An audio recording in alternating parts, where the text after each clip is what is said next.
everybody. Welcome to WWE Evolve Smackdown recap review. Throwing our 2 cents in the hats, telling you what we thought. Our random bullshit. Yeah, our random bullshit. Telling you what we thought, what was good, what was bad. There's a lot of bad. But that's besides the point. I'm going to just jump straight into things with Evolve on Wednesday. But we do D&D on Wednesday, so we have to watch it on Friday. So, we watched it last night. We started off with Callie Armstrong and Natalya versus Zeta Steele and Nikita Lyons. And again, I just want to bring this up, and I know I bring this up a lot. I'm going to bring it up a little more. I guess maybe I don't bring it up a lot, but here's what I'm going to say. Why aren't you loading? All my stuff's not loading. yeah, technical difficulties. Give us a moment here. Yeah, I didn't have my screen pulled up because I was trying to multitask. Wow. And trying to multitask But is hard. before, why this is acting retarded here? You were fucking up, basically, is what you're telling me. Got it. Load it. But yeah, this was a... Here's what I want to bring up about it. And I said this to you last night, and I said it to Night Rider. For me, this is absolutely just... Why is it loading? It is loading last week and not the current. I don't know. You sure it's not operator error?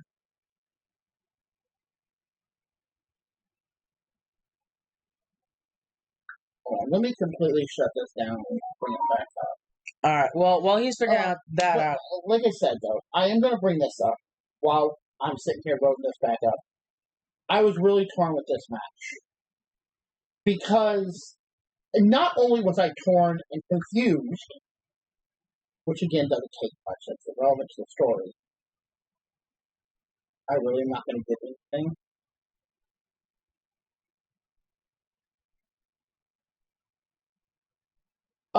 Nikita Lyons and Callie Armstrong are two of my favorites. They were on opposite teams. Mm-hmm.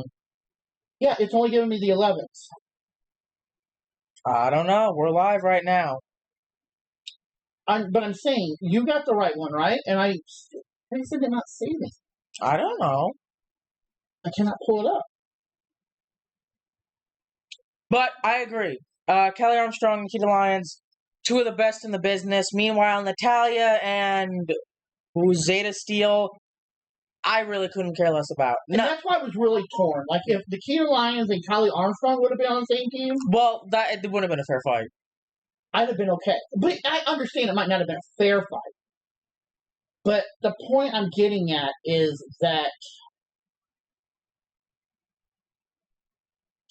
it would have at least been... rooting for one team rather than, like, I don't know what to do in this situation. Yeah, because I'm not a big fan of Zeta Steele. And I'm okay with Natalya. Yeah. But she's not one of your favorites. Not one of my favorites. Yeah. But either way, this match was great. I think both of these teams... finally got it. Awesome. I think both these teams showed off their ability to work together, and yet at the same time, their inability to work together. Because for the most part, Zeta Steele and Nikita, they were working together, but they weren't, a cohesive unit. They weren't, like, doing the hot tags, tagging in and out, doing moves together. But on the other hand, you had Zeta Steele and... Or you mean Callie and... Yes, Callie. What did I say? Zeta Steele. I wish that would how it would have been. On the other side, you had Natalya and Callie Armstrong, who were doing a bit of the, the tag team moves, but there was also a lot of blind tags in and out, mainly on Natalya's part. And I'm going to agree with what the commentator said, because, spoiler, they win. Natalya, Callie Armstrong. But, did you notice how they won? Mm-hmm. Callie hits her, what is it? With her hip thing? No, the Callie connection. Yeah. And then, as she's running the ropes, and as she gets into her corner to, come back, hit her with the Callie connection, Natalya tags herself in, and Callie looks back at her like, the fuck are you doing?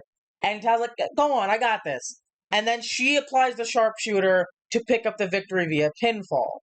And then after the match, as they're both, raising their hands in celebration, Natalya is just eyeing Callie, eyeing that Evolve Women's Which Championship. I don't understand. Because Natalya, I'm going to say this. Natalya's been working a lot of independent dates lately. Mm. Which I don't understand. Because she's still technically Raw. Yeah. I want to say SmackDown. I didn't think it was SmackDown. They probably just don't have a story for her, and so she's going off and... But supposedly her and Maxine are going to be a tag team. And I don't know. It's just... It's weird. Oh, yeah, I forgot about that. Yeah. I don't know. That honestly seems more random. I feel like that's more of a random thrown together tag team than Natalya just going off on her own and doing like independent stuff. But we get a cutscene, or I shouldn't say cutscene. We get a backstage with Stevie Turner and Shawn Legacy and Timothy Thatcher in Stevie's office. Yeah. And Shawn Legacy is like, I'm going to cut right to the chase. I want to crack at Jackson Drake for the Evolve Championship. And Stevie says, I've already had several inquiries, and Shawn says that he's willing to do anything to get that opportunity. He'll even run a gauntlet match against the Vanity Project. And Stevie's like, bet! And she makes it official. And then Thatcher said that Shawn is going to have to learn sooner or later, and he does, in fact, learn the hard way. But we'll get to that, because that is our main event. We cut to Chuy Martinez having a backstage interview with Marcus Mathers and Jordan Oasis. Their match tonight will be a WWE ID showcase. Excuse me. Jordan talks about riding down to Orlando on the bus, the Greyhound. He sees Jackson Drake, a fellow WWE ID talent, became the first ever Evolve champion. He didn't put on all these miles in his boots just to get this far. His journey to becoming Evolve champion begins tonight. And Marcus Mathers, he takes exception to that. This is his first match on Evolve. They have the same goals, but only one of them will get there first. Marcus has all the confidence in the world that it's going to be him. And you like Jordan Oasis. I like the character. It's interesting. I've never seen anything like it. Yeah. And I feel like that's not a fantasy. That's the wrong word, but like an idea that a lot of people have. Just pack shit up, take the bare necessities, and just go. It's not as cool as you think. It's not, but it sounds nice in concept. Is it Knight Rider? It's not as cool as you think, is it, buddy? Maybe in an old fantasy medieval world. Maybe, because, you can just go off, be an adventurer, get lots of gold. But in the real world, you kind of have to, pay for bill. Well, actually, I guess if you're on the road, you don't have any bills. But you have to have some way to make money and feed yourself and blah, blah, blah, blah. Anyway. Exactly. It's a nice character. I like it. It's interesting. Yeah. Oh, I'm not complaining about that. Then we have Mason Holiday and Layla Diggs trying to figure out who's the mystery attacker in the women's division. They start accusing Zara Zacher. Zara says she has nothing to do with what happened to Carly Bright. If anybody has an issue with Zara, they can settle it in the ring. And Kendall Gray accepts her offer. So I assume that's going to be next week, right? Because we don't have that this week. No, we do. Do we? Sure. Am I crazy? I might be a little crazy. Just a little bit cuckoo. Cuckoo for Cocoa Puffs? I haven't had No, it must be next week. I was going to say, I know I'm cuckoo for Cocoa Puffs, but not that cuckoo. I swear it must have just been them talking about it. Yeah. I haven't had Cocoa Puffs in so long. I know, right? They're probably not that good. They're just chocolate. Here's the problem. And this goes for anybody. And we were talking about this a little bit. It was a different concept, but the same basic idea. And I know it's way, way off topic, but that's on brand for us. Cocoa Puffs. You taste them as a kid. You were acting like the best cereal in the world. And you go and you taste them as an adult. And it's just chocolate. Like, this is just like, what the fuck? Like, it's not bad, but it's just chocolate. Not the icon that you remember. And what I was talking about, you said you we were talking about old TV shows or whatever, Oh yeah. and I was like, yeah, going back and watching some of them old TV shows is not as iconic as you think it is when you go back and you watch them. Because you remember, like, He-Man, I'm old, He-Man and Thundercats and all these shows, Silverhawks. You remember all these shows, you're like, yeah, they were great, they were fantastic, and you go and you watch them now and you're like, the fuck is this? what the fuck? Exactly. I ran home from school every day to watch this. Yep. And it's just, they're not near as cool 30 years later, or even 40 years later, as they were. Yeah, at the time.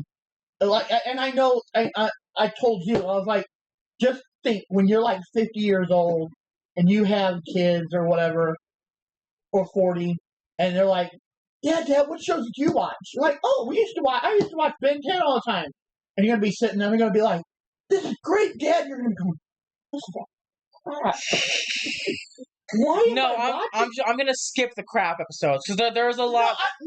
I'm making a point. No, like, I get it. It might not even be. You might be looking at the episodes you thought was like iconic. It was the greatest episode ever, and you're gonna be like, oh, turn this off. I don't want you to even think my child was this bad. But they're having a great time. Yeah. You know, they're 10 years old or whatever. But yeah. But anyway, way off subject. But it was just that whole. But we get to our second match of the night: Marcus Mathers versus Jordan Oasis, and this is another really good match. You know, Jordan is showing off a lot of his power because he's a big guy. He's a brawler. He's gonna get in there. He's gonna punch you in the face. He's gonna pick you up, slam you into the ground. And Marcus Mathers, he's not a little guy, but he's not big and beefy either. But he can throw some hands too. Yeah, they were. Yeah, they were in there. Boom, boom, boom, boom, boom, boom. Yeah, they were throwing some moves out. Oh yeah. So I just want to say this, like. And Marcus Mathers was also doing some high flying stuff. So I just want to say this: if you want to put these two in a match, I think they did absolutely great. Oh yeah.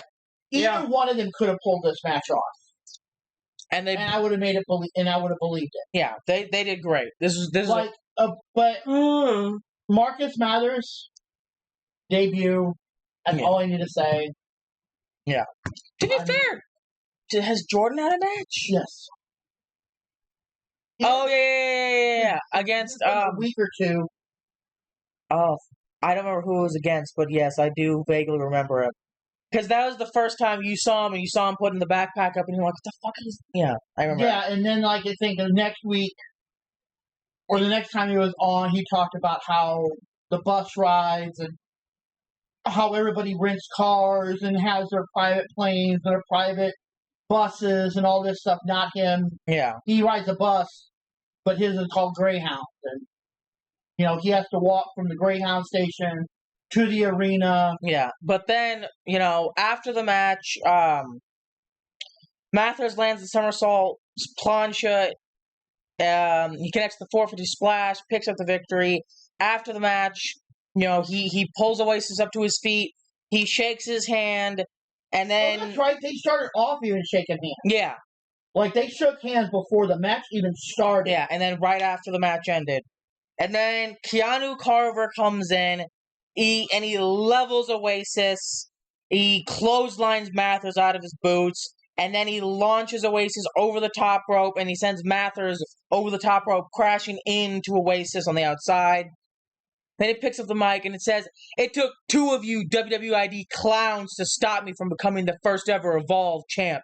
So I'm going to run through y'all until you start begging to go back to those bingos hall y'all come from. I'm going to destroy this whole program." So, you know, I'm going to say this. Ugh. Keanu Carver is great. He's a big powerhouse. For Evolve, he is absolutely gold. But I want to see him step up against the ruler. He thinks he's the big dog in the yard. Step in the next yard. Yeah, step in the yard up a ramp. No. Because you ain't going to be the biggest, baddest dog in that yard. I'm gonna say this now. It's not. We're not gonna get it. But triple threat match: Oba, Keanu Carver, Jasper? Yes, thank you. My brain was Loading, Yeah. loading. But that moment you hear the computer going, and you're like, oh shit. yeah. Turn it off! Turn it off! Then we get a Tate Wilder vignette, which I don't remember. I don't remember right off the top of my head. It must have impressed me. Yeah. Then we get a Kylie Ray promo. She says, Wendy Chu, you messed with me. You messed with my family. Honestly, you scared the hell out of me. But not anymore. I am done being intimidated by you. So, I wanted to thank you, Wendy, because you have awakened something inside of me. Sure, you'll beat the hell out of me, but I will keep getting back up and take this fight to you until I am the last woman standing. Because I'm pretty sure they're having the last woman standing match probably next week. But here's the thing. This is what intrigues me. I am not a fan of Kylie. I love Wendy Chu. I've always been a fan of Wendy. Your mom was a fan of Wendy Chu. But she was also cuter than playing the Sleepy. Now she's like the Nightmare. Yeah. But Kylie Ray has never impressed me. She's always, and I've said this before, to me she seems like Dollar Tree Bailey. Yeah. And we're not even talking the good Bailey that she kind of broke the mold out of and became the role model and all that. We're talking the bare basic bone original Bailey that kind of evolved into what we have now, which is actually really good. Yeah. Like, heel or face, Bailey is good at what she does. Absolutely. I don't always like her as a heel, but I always think that Bailey is doing exactly what she needs to do. And this whole face turn was really off for her because she was trying to be a heel. Bailey? Mm-hmm. And the fans started cheering for her. And there was even it's been a couple months back, but there was even times she was, I don't know why you guys cheer for me. Because I don't care what you think. And then it slowly started kind of shifting that she did. So, but there was a couple little promos that she kind of tried to stay in that heel, and it kind of eventually... They basically went, no. You're going back this way. Yeah. And I think, it was more of a fan thing. Yeah. And they kind of just, WWE kind of went... Yeah. Fuck it. And Bailey is good as a heel. Yeah. She's good as a face. I think she's better as a face. Whereas in like Randy Orton is good as a face, but as a heel, Orton is a bar that will never be reached. Oh yeah. Yep. Orton, when he is a heel, he is spot on. Oh yeah. Yep. Exactly. And I'm not saying I even care about Randy being a heel or a face. But you want to cheer for Randy as a heel. As a face, you're kind of like, I'll take that. But as a heel, Randy's one of those you're like, yeah, beat his ass! But, that's it from Kylie. I'm interested to see what she can do in this last woman standing match. I am too, but I truly think that this match is not going to end correctly. I think there's going to be something involved because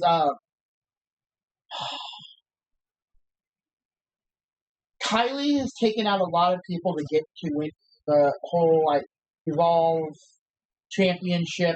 Who else did take out? Wendy Chu and she took out Wendy Chu first in that match. Actually, Wendy Chu was the first one to get eliminated. Then she took out Kendall Gray. I think so. But she just pinned them. I mean, Kendall might get involved, but she just beat both of them fair and square in that. I just think there's going to be something. I don't think Kylie's going to beat Wendy. I shouldn't say fair, but I don't think Kylie's going to intend for it to happen. Probably. I'm not saying Kylie's going to cheat, but the advantage is going to be hers. Oh yeah. But we go on to the third match of the night: Shawn Legacy versus the Vanity Project with Jackson Drake and Zeta Steel in a gauntlet match. And from the get-go, we knew Shawn Legacy wasn't going to win this. Well, okay, here's the problem I have. And actually, sorry, it is like 110 outside. Yeah, with heat index. So it's a little warm. We got the air on. So if you hear even the air is struggling. Yeah, so if you hear that in the background, apologies, but we're trying not to get baked. We're trying not to be in an oven. Yeah. The heat index, like I said, is like 110. I think it's like 108, 109. So 110, good number just to round it off. Yeah. But so we're a little warm. But anyway, I said it from the beginning that this was going to be an issue, and it really wasn't. No. I don't like how it ended, but it did end fair-ish. I mean, yeah, it's a gauntlet match, so I mean, I just think, I would have liked to seen a better ending to it. It seemed like, oh, we're almost out of time. Let's cut it here. I think that, in my opinion, I think that's exactly how it needed to end. But anyway, let's break this down first. It starts off with Shawn Legacy versus Ricky Smokes. And it's a good match. The first match was great. Yeah. But Ricky, as much as I do not like Vanity Project, I want to make that perfectly clear. They are good at what they do. They are great wrestlers. You might not like really it. But here's the thing. They're good, but they're not as good as they make themselves out to be. They're not Callie Armstrong.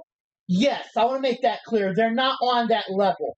They're good, but they're not. I don't think they're quite ready for.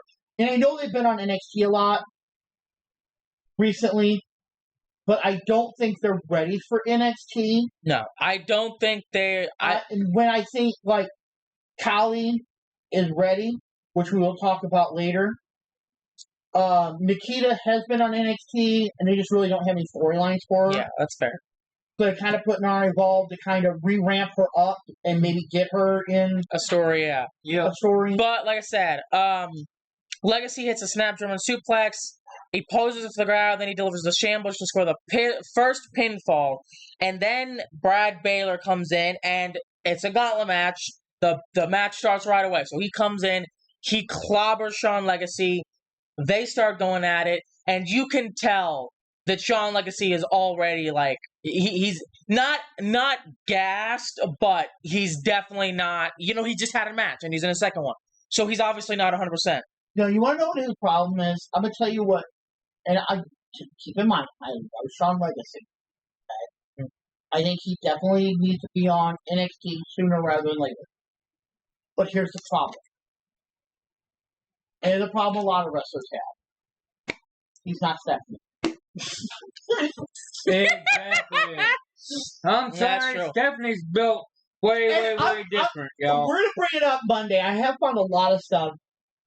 So if you even want to go and look, if you're watching this, go look at our stuff for Monday, because there is a lot of like workout videos that are just Stephanie putting Sheamus to shame, like just crushing him. And it's bad. I love Sheamus. Sheamus is a big, strong boy. By all means, Sheamus can beat your ass. Oh, yeah. But Stephanie just making him look bad.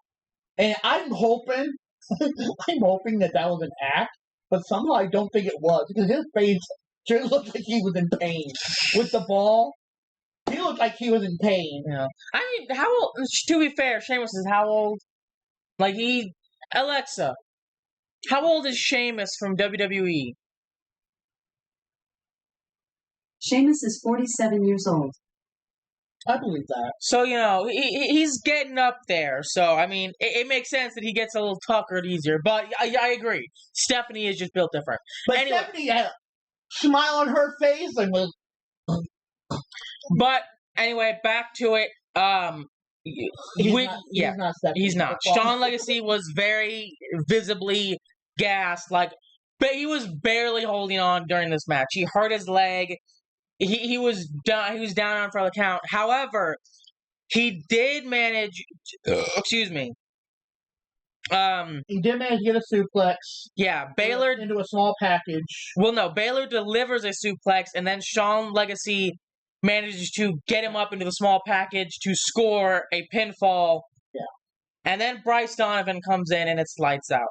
Yeah, he just clotheslines him. Yeah, Legacy ducks the clothesline, but then he connects with a big boot, and it's one boot, and Legacy's done. Yeah, which again, like I said, I would like to see different, but on my opinion, that's exactly how it should have ended. Because that is how it should have ended. That is the most real, and I know it's fantasy, it's all storyline, but that makes the most sense to me. Sean Legacy is great, but he's not win 3 matches against the Vanity Project in a row great yet. Do I think he can do it in the future? Maybe. But even the referees, or not the referees, the announcers are pointing out, he was going all in during that first match, and this is his first ever gauntlet match. You have to pace yourself. Obviously, you're trying to get your opponent out as quick as possible. I think that's what Thatcher is kind of trying to teach you to do. Yeah. It's like you can't just go in there and, for lack of a better thing, to say, ball to the wall. Yeah. You have to pace yourself. You have to be realistic. And I feel like if he had paced himself, he could have maybe pulled this off. But obviously, he got his ass whooped. And then after the match, the Vanity Project comes in, and they're just beating his ass. Jackson Drake gets on the mic, and he says, listen. The Vanity Project runs Evolve. I'm the champions. That means we call the shots. We will do what we want, when we want, how we want. And then he's like, what the hell is going on?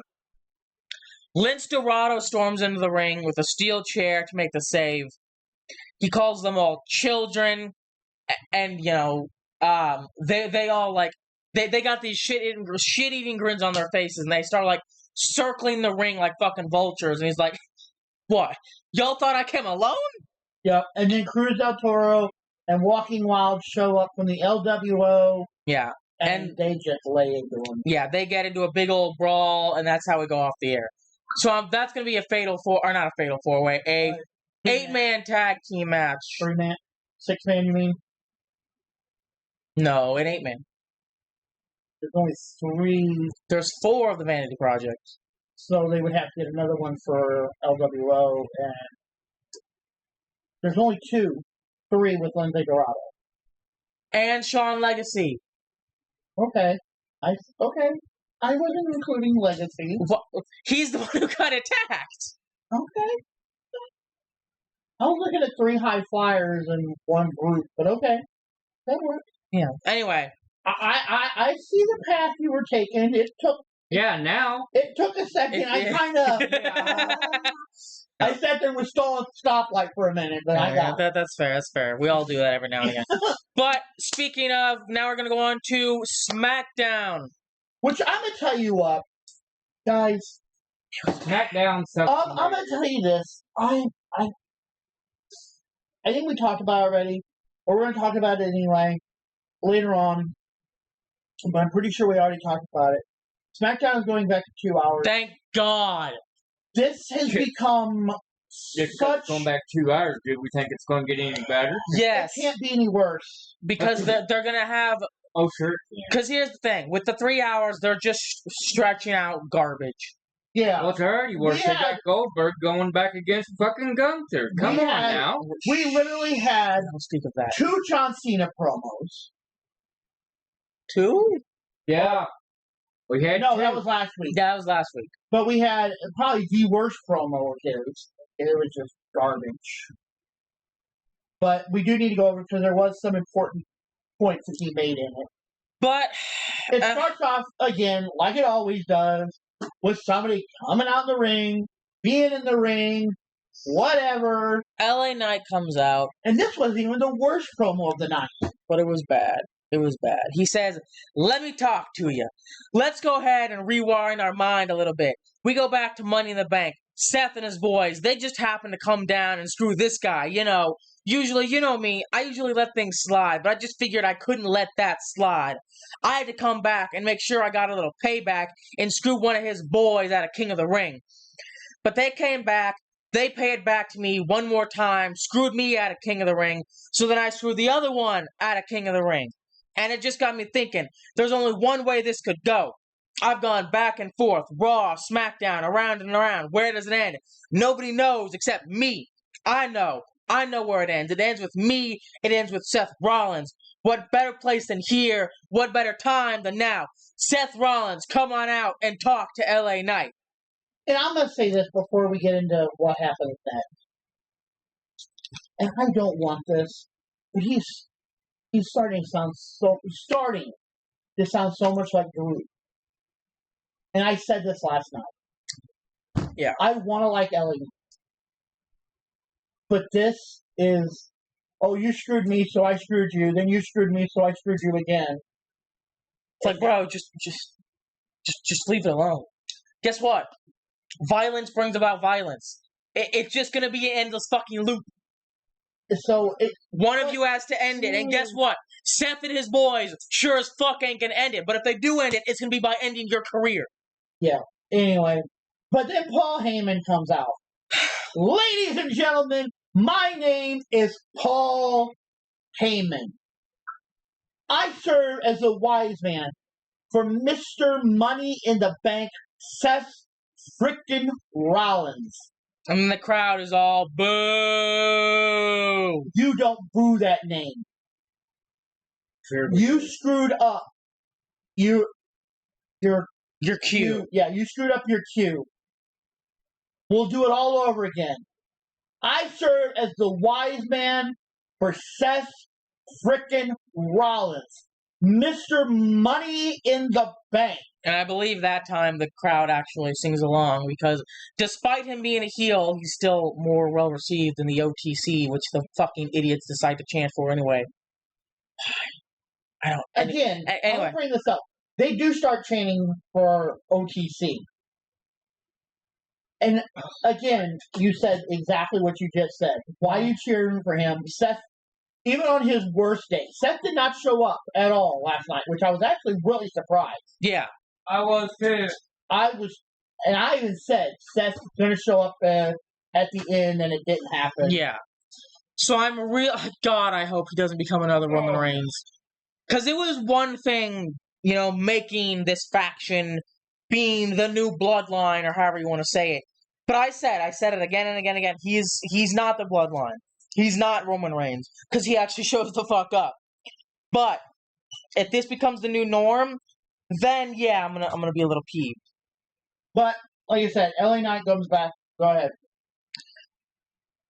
LA Knight says, "Hey, can you just shut up and get to your damn point? Why are you here?"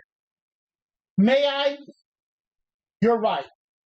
There's been a lot of bad blood that's gone down between you and Mr. Money in the Bank, Seth frickin' Rollins. However, I happen to be, with all due respect to everybody here in Grand Rapids, then CM Punk chants start. And then LA Knight says, "Clearly, y'all have a lot of enemies." And then Heyman comes back and he's like, I happen to be the biggest LA Knight fan in WWE. I have been waiting a long time to say this. Yeah. Oh my God, I did it. I forgot he said that. He's an idiot. And the thing is, that seemed genuine. Like, that was the only thing that seemed because he had the most giddy, like, schoolgirl grin on his face I've ever seen out of Paul Heyman. I forgot that he went, yeah. Forgot. I'm sorry. I remember it, but it was that. Yeah, I get you. So because of that, Seth frickin' Rollins has allowed me to say to you, as a favor to me, it's time for you to get the hell out of Grand Rapids, Michigan. Because if you don't, something really bad is going to happen to you before the end of the night. Have a nice day. Have a nice evening. I couldn't help but notice. But did you just threaten me? Because I just gotta wrap my head around this for just a second. Because I've heard you say that before. You're a big fan of me. Yeah, that's great. And you know why I've heard you say that before? Because you're a liar. You're a swindler. You're a grifter. You're a scammer. You're a schemer. You leech on to every piece of talent that's got a little bit of hype, a little bit of buzz. You leech on, you suck them dry, and you move on to the next. Seth Rollins just happens to be the latest in this, and where do you go next? I really don't care. The bottom line is, I asked for Seth Rollins, and you gave me Paul Heyman. And while you gave me Paul Heyman, you gave me a Paul Heyman who's out here talking pretty damn tough. So, it's kind of got me thinking. I just got this great idea while you're talking about wise man wisdom. You know, there's a point in time where if you would talk like that, a man like me would look at a thing like you and punch your wisdom teeth down your throat. But I'm not going to do that yet. Here's what I'm going to do instead. Since you're talking so tough, since you can't bring me Seth Rollins, I just have to think that means the only thing we could do right here in Grand Rapids is LA Knight and Paul Heyman right here, right now. Do you want LA Knight and Paul Heyman right now? Huh? Huh? Huh? Yeah. So, I'll tell you what I'm going to do. I'm going to turn my back right now. I'm going to take my stuff off. Big man, I'm going to let you get the first shot and make it a good one. Because if you don't, I'll mollywop your ass all the way out of Grand Rapids. And then Heyman rolls out of the ring. And he's like, remember what I told you. Get the hell out of Grand Rapids or something really bad happens to you at the end of the night. This wasn't a prediction. This was a spoiler. Then, Braun, if this was I'm sorry, this pissed me off. Yeah, I agree. Braun Breaker and Bronson Reed come down to the ring. And just start beating the hell out of Knight. That's not what pissed me off. That I fully expected. What pissed me off is that this son of a bitch fended them off with nothing but a steel fucking chair. You're telling me Bronson Reed, the man who went toe-to-toe with Braun fucking Strowman in a last man standing match, the same man who, by the way, regularly deflected steel chairs with his fucking arms. He went and he put that man through the Titantron, all this shit. And you're telling me LA's Knights, punk ass, can just slap him with a chair and knock him to the ground? That's some bullshit. That's a load of donkey ass. Ooh. No. Once again, I say this and again. I know, because I've said this again and again and again. I'm so tired of motherfuckers getting nerfed for the plot. This is like every anime that's ever existed. The power scaling doesn't make any sense. It's just whatever the plot deems necessary. Finn Balor versus AJ Styles should be a dream match, a WrestleMania main event. Instead, Finn Balor gets his ass whooped. Or how does LA Knight say it? He gets his ass mollywopped around the ring and has to have the Judgment Day get involved just so he has a chance. It's some bullshit. Bronson Reed should have grabbed that steel chair, fucking taken a bite out of it, and then smacked it against his stupid ass skull. That's all I'm saying. Are you done? Yeah, now I'm done. Okay. So, we go to commercial break. We come back. Paul Heyman is back there talking to Bronson Reed, talking to Braun Breakers, saying, this is all part of the plan. We're always one step ahead. And then Byron Saxton. And this is why I was laughing. I remember. Byron Saxton comes up and Breaker instantly even pushing back. No, don't bite him. I got what it was supposed to represent, but it looked so corny to me. I love Braun Breaker. I think the character is great. But this whole... They took the attack dog a little too seriously in that moment. I remember that now. It was so goofy. It was like, what? And even X was like, did he just bark at Byron? And I think he would have actually bit him. I don't think he would have hit him or spear. No, he was gonna bite that man's ear off. He was gonna pull a Mike Tyson. But it was just that moment you're like, what? And we all just kind of looked at each other and was like, did this just happen? But he informs Paul Heyman that Bronson Reed will be facing LA Knight later on tonight. And, he's like, okay, thank you. You can go now. And then he turns to Bronson Reed, to Braun Breaker. He says, I told you. Patience is not a virtue. It is a strategy. So. And then finally. At like 20 minutes in, by the way. No, it was more like 30 something. Yeah. Oh, yeah, I forget all the commercials. And yeah. We finally get Asuka versus Alexa Bliss in a semi-final round match in the 2025 Queen of the Ring tournament. And I think this is the best match of the night. Excuse me. I agree. Like, this was a genuinely good match. Probably one of the only ones. Like, the main event was shit. Well, what one of the matches didn't even happen. Yeah. But one of the matches we were supposed to have didn't even happen because of some bullshit. But we'll get to that. But no. But here's the thing. With this match was absolutely great. Oh, yeah. I loved both of them. It was I don't care who wins. But you know what I love those matches when I really just don't care. But you know what it's I love? Not that I don't care. I don't want to think I don't care.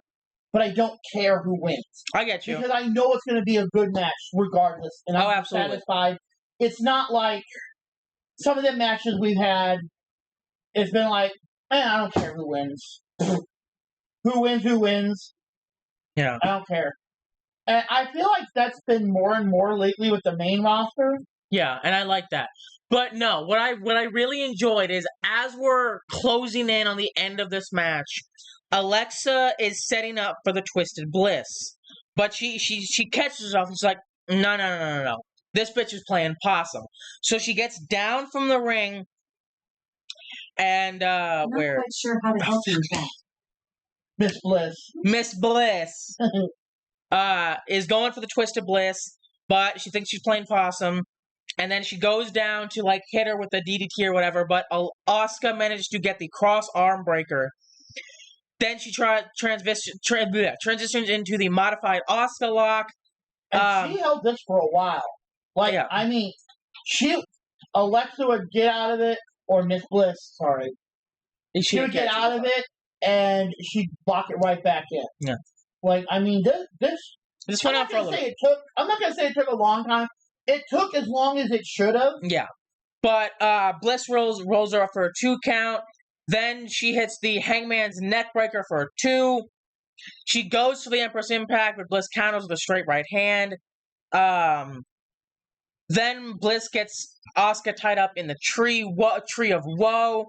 When they are hanging on the rope. Like, yeah, she goes for the corner. She hits her with a corner drop kick, and then she goes for the Twisted Bliss again. But Asuka managed to get her knees up, and then she connects with the Empress Impact to pick up the victory.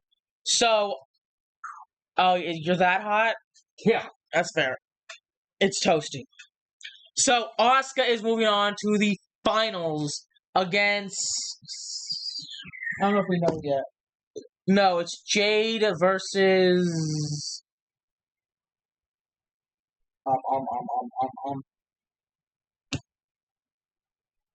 Roxanne. That's right. Yeah, Jade versus Roxanne. You guys said that was going to be a pretty good match. Yeah, it is. For real. Because Jade is strong and Perez is quick. Yeah. Oh, but I'm not worried about that. I'm worried about who's going to get involved. If anybody. Oh, I forgot we got that one too. Who's going to get involved? What? I wouldn't be getting involved for Roxanne. I'd be getting involved for Jade. I think she'd beat your ass getting involved, honestly. You're her. It'd be worth it. I'd like every minute of it. Exactly. She could beat my ass and I'd be sitting there begging for more. Anyway. But then we cut backstage to Michin and B-Fab. You know, they're talking about how they need to start making statements. And that's with Jade watching the match. And, they say they need to start making statements. And that starts with them talking to Nick Aldis about the WWE Women's Tag Team titles. Which, again, I think I have. I don't know. Did we put it in? I think so. I think I might have put it in Raw. But if you didn't watch Raw or don't know what happened, Liv got hurt. Liv got hurt, and she is going to be out for. They're estimating 6 months. WWE is up in the air right now. What they plan on doing with the tag titles? They're not going to vacate them. Obviously, give it to Roxanne. That's the best outcome of this. Mm-hmm. So I'm pretty sure that's what they're going to do. They haven't come out and said it, but I'm pretty sure that's the path they're going to take. Because this was completely unexpected. Yeah. And also, here's the... Actually, Roxanne can't win. Because she's already missed Money in the Bank. No, she's not. What am I talking about? I'm stupid. No, Naomi is. I don't know why I thought Roxanne was. I'm stupid. So, in that case, I would love for Roxanne to win it. I don't want her to win it. However, for the story, especially because we've said it time and time again, the Judgment Day right now is the best story going on. Mm-hmm. And there's major talks, though, What? that Judgment Day is going to be splitting. That's not what's going to happen. I know, but I'm saying. And I'm going to tell you why it's not going to happen. I'm going to take the complete opposite approach. What? And it's not to be devil's advocate. Jade wins. Okay. Jade goes on to SummerSlam. Mm-hmm. Wins the title. Okay. And, Naomi.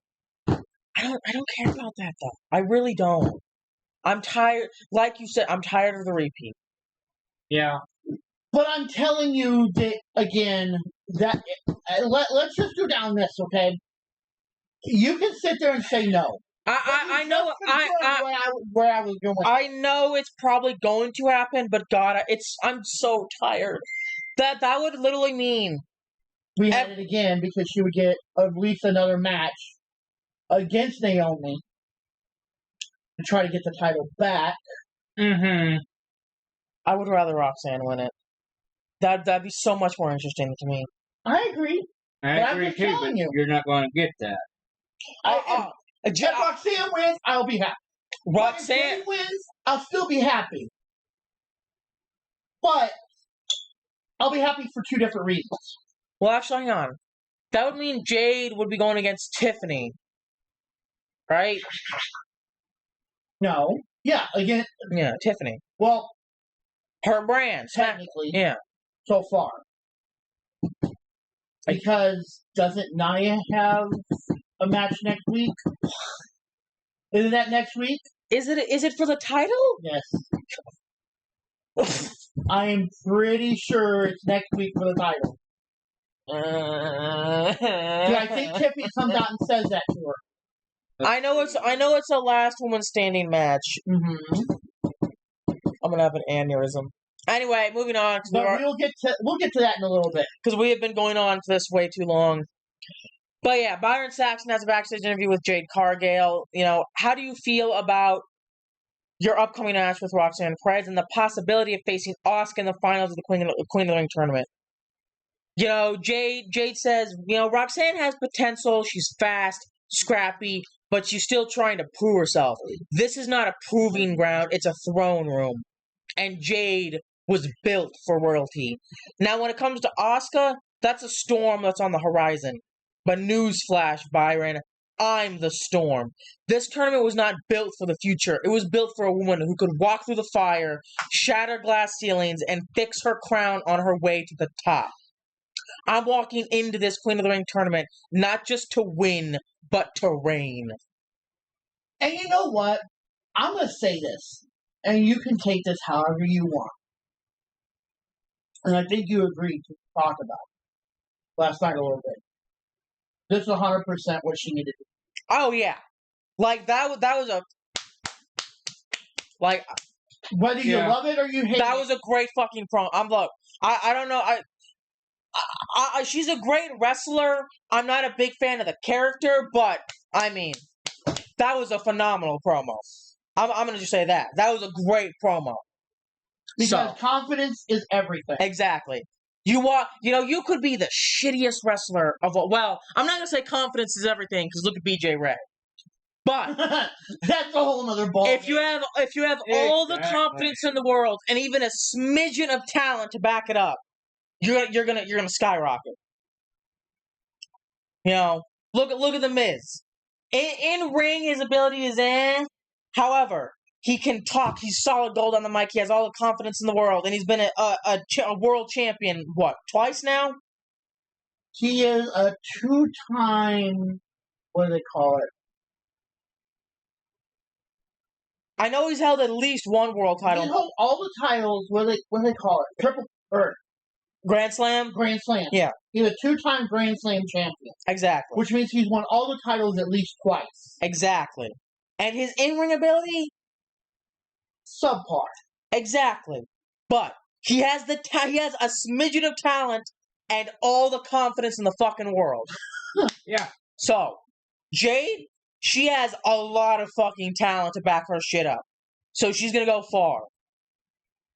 But And then there's other people who don't even need to say anything on the mic. They say very, very little. I'm coming for you. I'm going to destroy you. And go in there. and just whoop your ass. That's And just, do I even have to mention the name? honestly, that describes two of them. Julia's up there too. Yeah. Mhm. But anyway, With that is next week too. but moving on. We We're have backstage. Alexa Bliss runs into Chelsea Green and the Secret Hervis. this week is great. Chelsea is I'm not sure how to help you with that. Chelsea is poking fun at Miss Bliss for losing her semifinal match. Then she asks Chelsea how her broken nose is going, and she says that she should have been the queen of the ring, and she should have won, or she would have been building her parliament by now. And then Charlotte Flair comes in. She says that if Chelsea's replacement didn't tap out if her replacement had tapped out 3 seconds faster, she would have become queen of the ring. Then she proceeds to challenge Chelsea to a match and plans on making her tap out tonight. And Chelsea walks away and is like, not if I make it a bank holiday or something along those Not lines. if I make it a bank holiday. I'm gonna go talk to Nick. What the fuck is a bank holiday? When the banks Memorial Day or something, when the banks are off. So what the fuck would have that to do with the match? Can I just say 2 words for you? Chelsea Green. But then Miss Bliss tells Charlotte that she doesn't need her help. And Charlotte's like, that's cute. I wasn't here to help you. So then we get nothing. We get absolutely fucking nothing. We get the second match that really wasn't a second match. No, it wasn't a match. Because the bell never even rang. It was supposed to be Aleister Black versus Kit Wilson from Pretty Deadly. Because they said on the announcements that his partner, Prince, I don't know. the other Pretty Deadly. I know it's like Prince, and I can't think of what his first name is Yeah. for some reason. Got injured. During like a house show or Yeah. something, yeah. You know what this had, completely off subject. They were pushing Pretty Deadly for like a month, and then they just fucking disappeared. Why? I wanted to cheer for these guys. I wanted to see them beat DIY. It was great, and then just, we're gonna scoot that under the rug. You guys don't exist anymore. But anyway, But Ron's killings are truce. yeah, Aleister Black is making his entrance when he comes up, and He gets about halfway down the ramp, and a hooded black figure runs in the ring and starts just beating the living shit out of Kit Wilson. yeah, Unmasked in its truth. yeah, and he slams him into the ring post. He applies the STF, and then he grabs a microphone. He says, "Get John Cena out here right now. I'm driving on my terms. Cena, get out here." And then he locks another STF as Black looks on from outside. And the look on Black's face was pissed off and confusion. If those two can go together, that was the look. He was like, just confused anger. that moment he was like,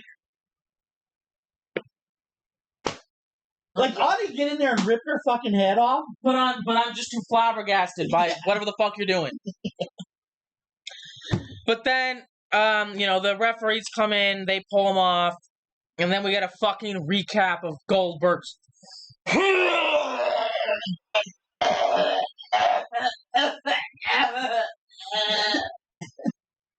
Are we done with the dramatics? Was it dramatic, though? We have a 60-year-old man going against a man who is 30-something? And again, let me explain this, and I've said it before, and I will say it again, and I will say it again, and I will say it again. Gunther right now is in his prime. Mm-hmm. Goldberg was in his prime 40 years ago. 30, 40 years ago. Yeah. Okay? Back then, if Gunther was wrestling, and right now, if you could take Goldberg from that time period and bring him forward, you have a hell of a match. But this is a 60-year-old. This is a 60-year-old Goldberg, and I'm terrified. I'm not terrified for Goldberg. I'm terrified of what train wreck we're going to get to give him the title. Mm-hmm. And, they say it's his last match, and I hope it's 30 seconds. It's not going to be. But that's my hope. I want it to be a laughing stock. I don't think they're going to make him a laughing stock on his last match. I know, but that's what it should be. I agree.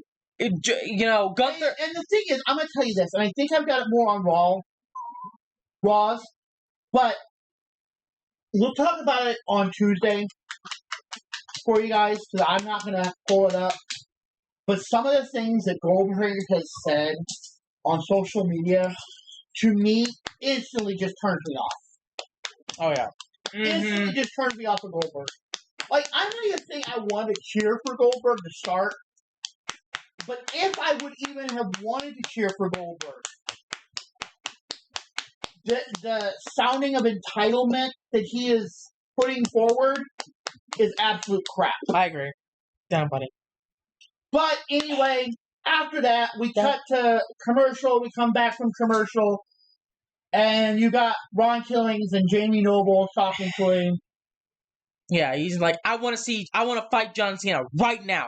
I'm going to kill him when I see him. And then Aleister Black comes up, and he says, why are you getting involved in my matches? And Ron's like, it wasn't nothing personal. It had nothing to do with you. And they're like, you couldn't even fit a piece of paper between these two motherfuckers. Yeah. So Damian Priest comes in. He slides. And he's like, yeah, he's like, Aleister, let me talk to him. And he's like, you better. And he kind of walks away. Yeah, and he's like, Ron, look, there was no need for that. I get that you're frustrated, but you can't go around beating up people for no reason. I used to do that, and you were the guy that would stand right there and make me smile, make the world smile. All that anger, that negativity, you need to use that energy with your match for Cena later on tonight. Go out there and handle your business with Cena, because later on, they can go downtown and celebrate.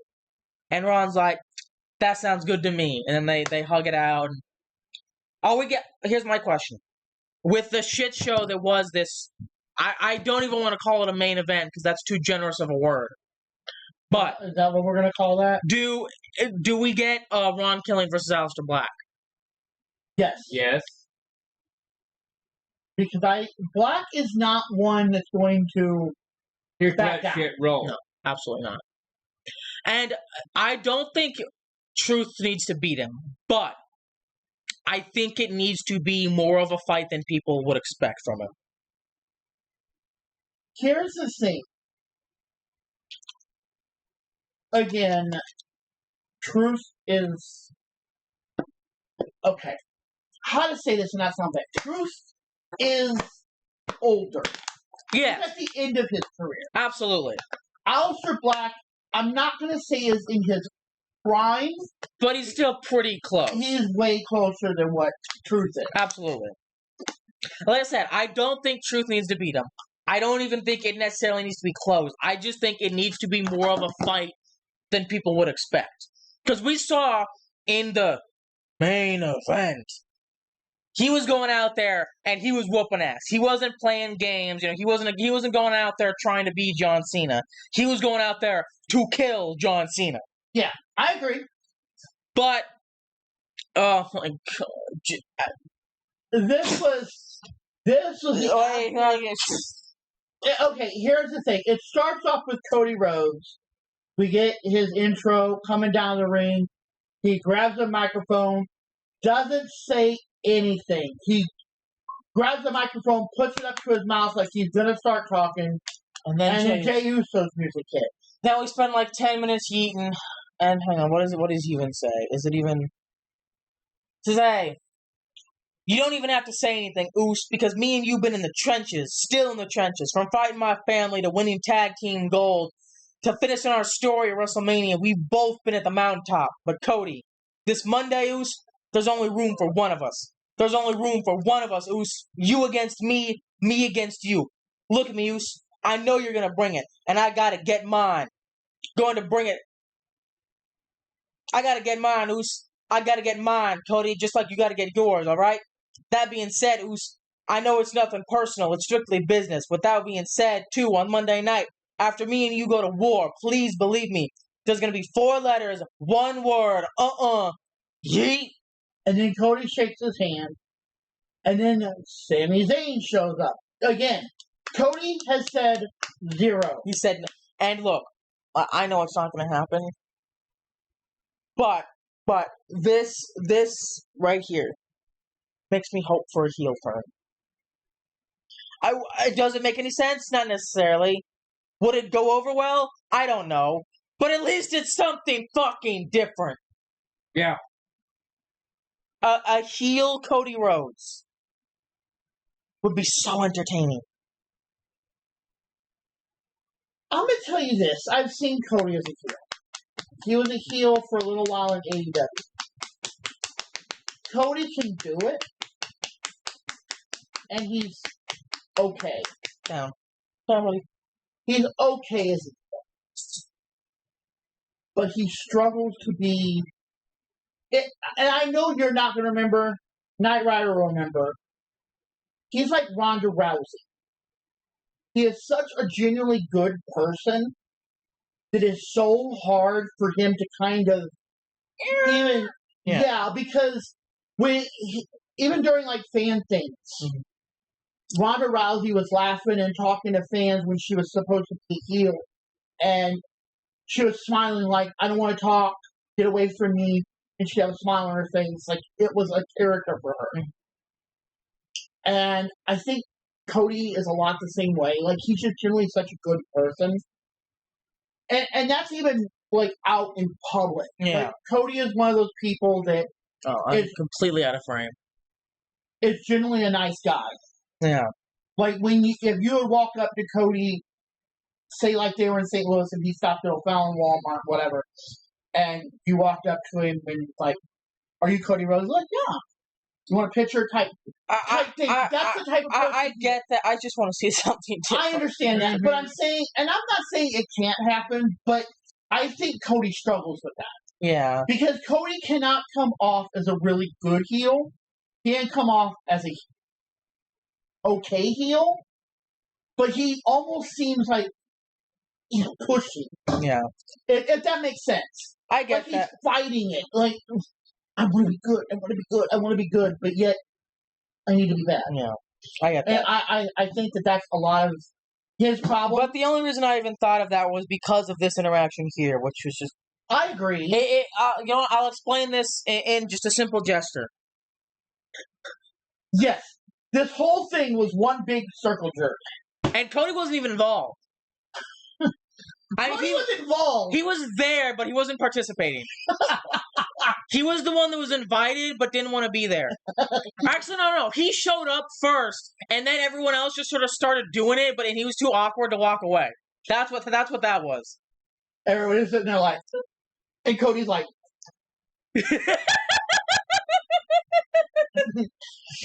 yeah. Like he just showed up to like play video games or like watch the game, whatever, and everyone's like, "All right, drop the pants," and he was like, "Okay."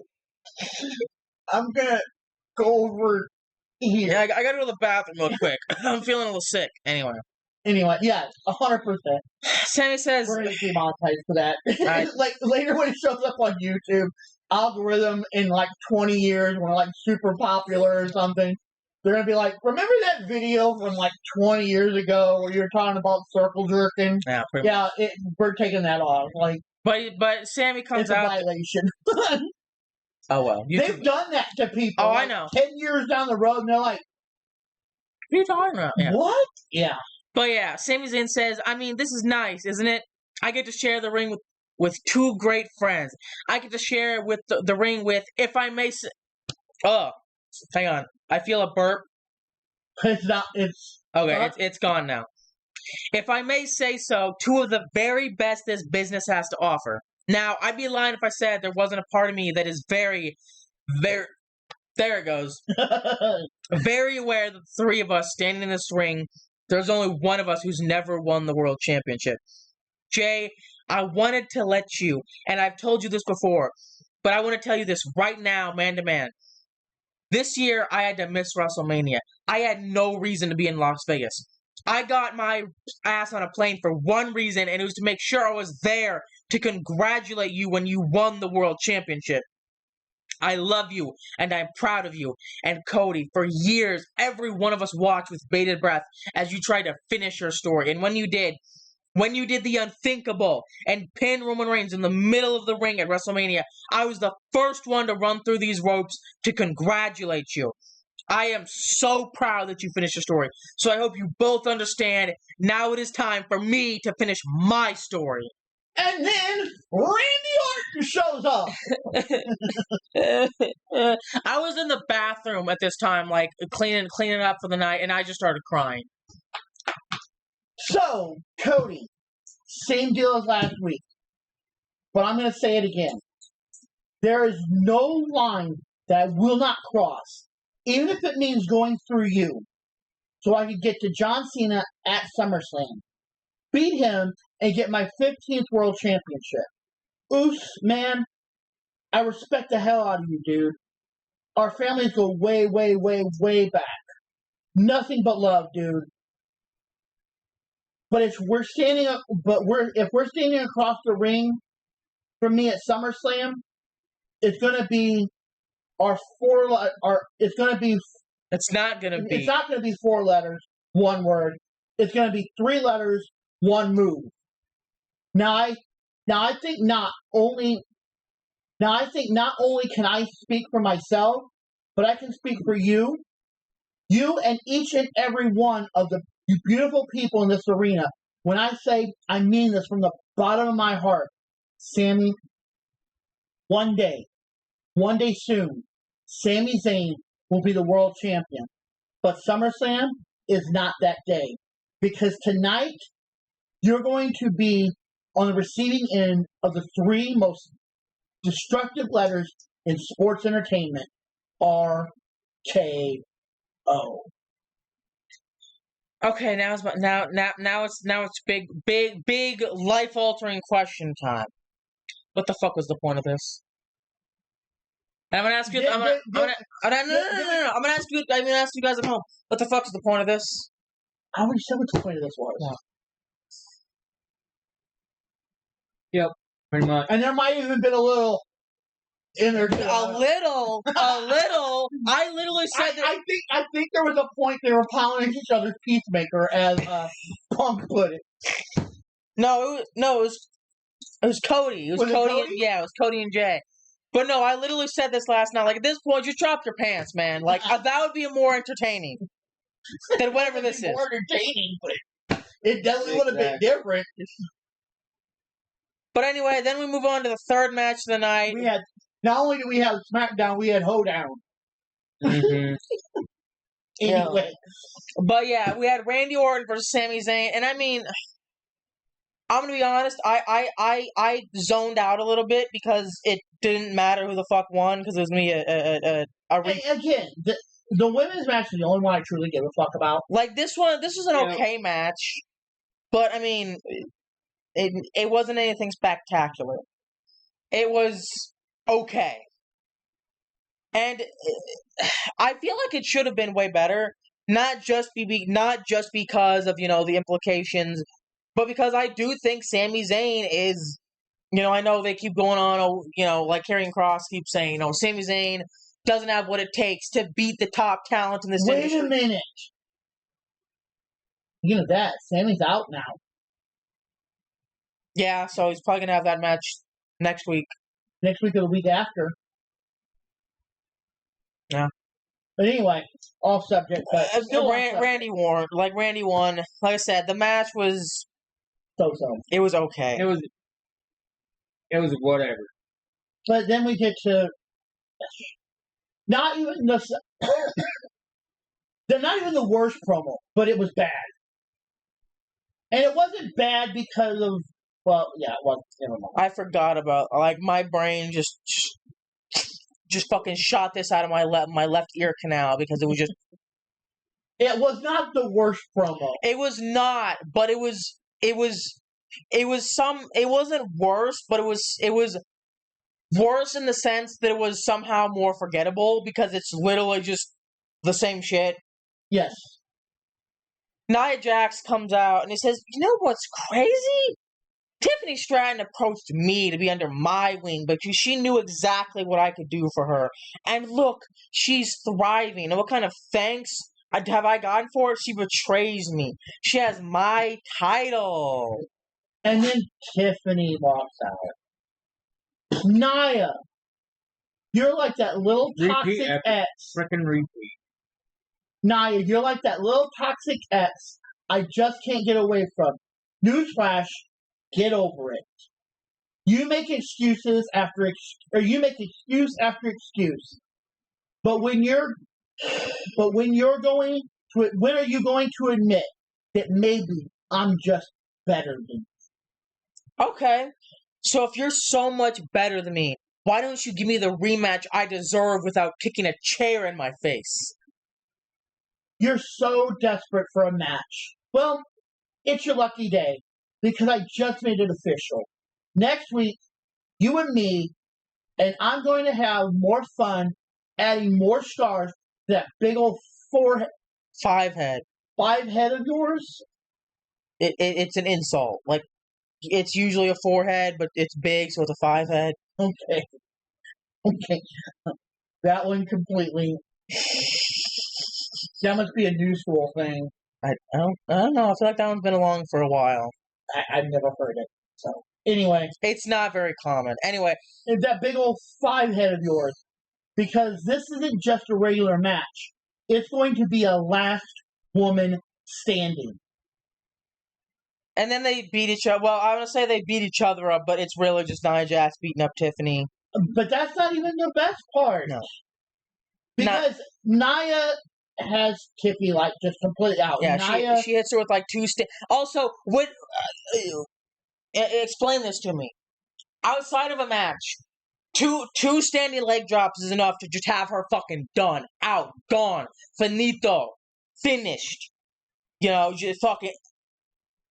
The Gray still plays pose after he fucking gets wrecked by an airplane going Mach 10 on a motorcycle. And yet, in a match, she can hit her with 15 of those and she still kicks out. Can we get to that later? Because there's a worse one than that. Anyway, yeah. For the whole 11 minutes, Punk just laying in the middle of the ring. This dead pose. I was honestly worried he might actually be hurt. No, they were showing him. Yeah, I guess so. If they're still showing him on camera, then he's not. He's not really hurt. But no, I'm not saying I thought he was hurt. It was mainly because the referee came in. Then again, I guess it was 10 minutes later, so it was anyway. If they would have thought he was really hurt, they would have already had somebody in there and had him. Yeah. But anyway, then Naomi runs out of the ring, and she has a referee with her. She's trying to cash in, and Nia gets in the ring and she's just, or no, she yanks Naomi out of the ring. Yeah, she yanks her out of the ring, and then she gets back up on the apron. So, I don't understand. I genuinely do not understand. And she's like, no. What part of this, I'm done accepting scraps, proceed with... She just looks like the exact same Naomi from before. If this really... I keep saying this. If this really was... this... I'd have had a chair in hand, Yeah. a suitcase, take that briefcase and smack it over. Honestly, fuck that. You know what? I'm gonna say this right now. It's next week, right? Mm-hmm. I hope she cashes in next week and takes that fucking title. I don't care who it's from. I don't care if it's from Nia or if it's from fucking Tiffany. I need to see her come down there and be not accepting table scraps, not blah blah blah blah. Come down there, briefcase, steel chair. Bring the whole fucking kit and caboodle with you. Beat both their asses. Take the goddamn title. Show us that you're not accepting table scraps anymore. Because right now, to me, it looks like you're accepting the scraps that Nia Jax's willing to feed you. Can I say this? What? What is next week? What? According to this, we're getting a last woman standing, right? Yes. You do realize there is no disqualifications. Yeah. Nia can not Nia, but Naomi can technically come down there, nail both of them, and take the title. Yeah, that's true. Even if it's in the middle of the match. But here's my the question. match could end technically with both of them laying out. But here's my question: if she I don't know how the rules work. I get that, but I'm saying if she cashes in the middle of a last woman standing match, does that title match become a last woman standing match, or does she have to pin them? She would still technically have to pin them. Okay. So, but it would end. The way I understand it, it ends when she would cash in if the match ends and pin, say, Tiffany. Yeah. Because technically Tiffany would be the champion. Yeah. She smacks Naomi or Nia. She smacks Tiffany with even the briefcase, steel chair, whatever. They both lay in there, take each other out. The ref is at 5 count, whatever. She runs in, cashes it in, maybe hits them a couple more times with a chair, whatever. Make sure they're both out. She pins Tiffany. At that point, the last man standing match is done. Yeah. And Naomi walks out champ. I want to see that. I really do. Because it's something different. But you're not going to get different. You want to know why you're not going to get different? I'm going to tell you why you're not going to get different. She's going to cash in on Jade. And we're going to Fine. Jade wins Queen of the Ring. She goes to SummerSlam and she takes the title from Naomi. So either way, you're still going to get repeat. We just can't win. We just can't win. I'm just informing you that that's... You're right. Let Asuka win. Honestly, I think I want Asuka to win. I want either Asuka or Roxanne. Not because I have a problem with Jade Cargill, but simply because I'm tired. It's just they're just recycling the same garbage and shoving it down our throats. I want something new. I put this next part in there for you because of what you said. Yeah, then we get a John Cena and CM Punk video package narrated. But I thought it was Corey Graves, but he sounded watered down for some reason. Was it just me?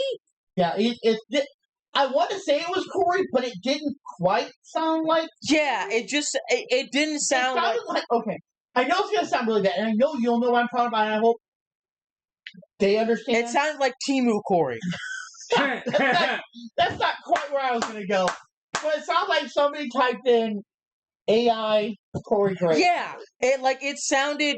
Exactly. It just sounded watered down. It's like somebody put in that voice thing. Yeah. They use it a lot during... all kinds of shit.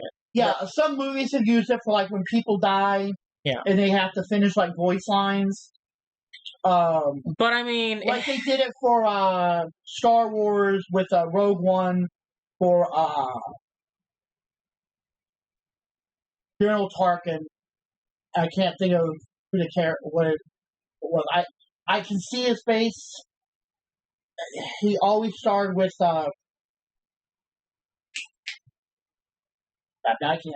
Christopher. Anyway, they used AI generated voice for him, and it sounded pretty good.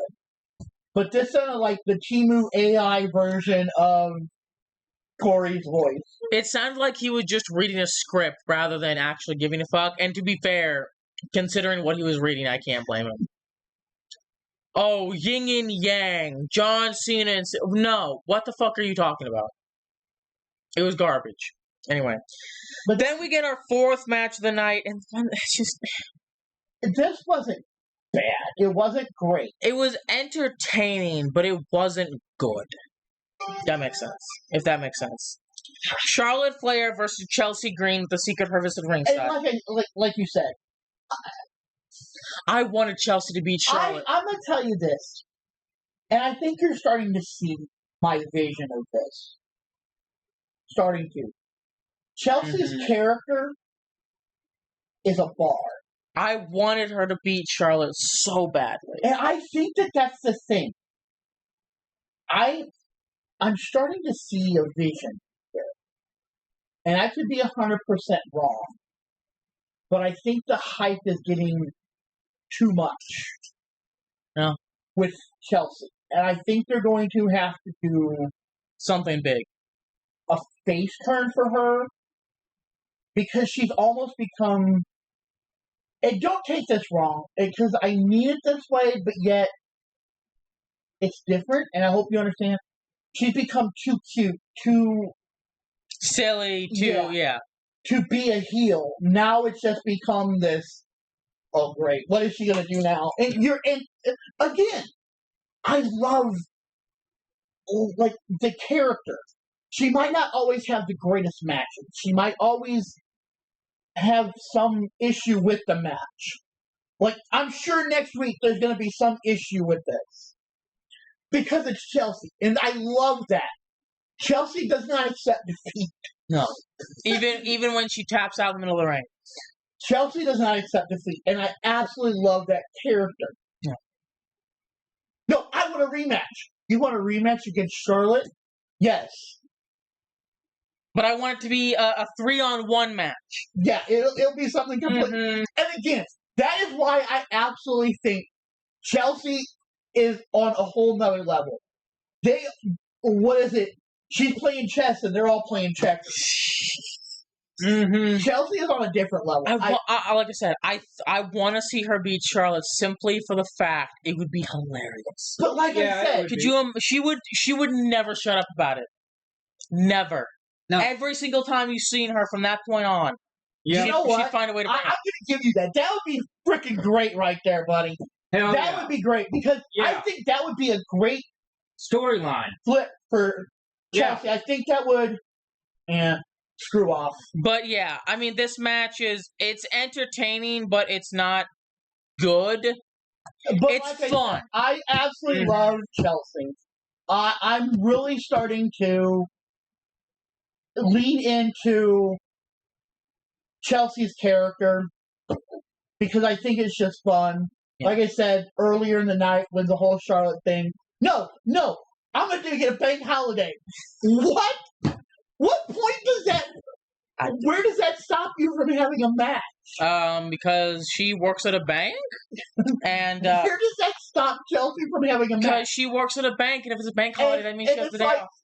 And it's like last week when she told Nick she wasn't going to be there, and she had to postpone the match. He's like, no. It's like, yes, Nicholas, and then Selena comes in all the way down the volume and just said, "Sit down, please."